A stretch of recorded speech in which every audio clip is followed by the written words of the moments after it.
আপনার বাচ্চার পড়াশোনায় বিলাসিতা নয়, নিজের সামর্থ্যের মধ্যে থেকে সঠিক শিক্ষা দিন। বাচ্চার লেখাপড়া নিয়ে লোক দেখানো বিলাসিতা বাদ দিন।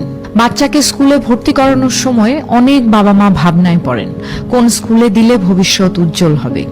চিন্তা একদমই ভুল নয়, কিন্তু সমস্যা হয় যখন কম্প্যারিজন চলে আসে।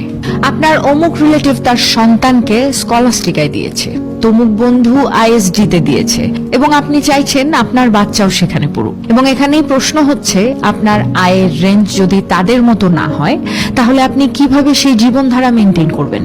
আইএসডি, এআইএসডি বা স্কলাস্টিকার মতো স্কুলগুলোতে শুধু ভর্তি নয়, মান্থলি খরচই এমন যে কোটিপতি না হলে টিকে থাকা কঠিন।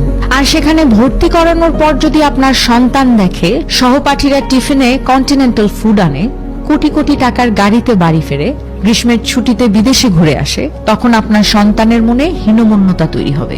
মনে রাখবেন, পড়াশোনা বিলাসিতা নয়, পড়াশোনা হলো একটি বেসিক নিড।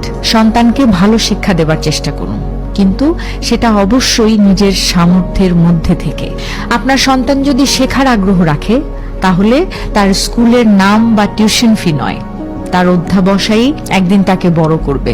বুয়েট, মেডিকেল বা সরকারি বিশ্ববিদ্যালয়ের দিকে তাকিয়ে দেখুন, বেশিরভাগ স্টুডেন্টরাই কিন্তু গ্রাম মফস্বল থেকে উঠে আসা পরিশ্রমী সন্তান।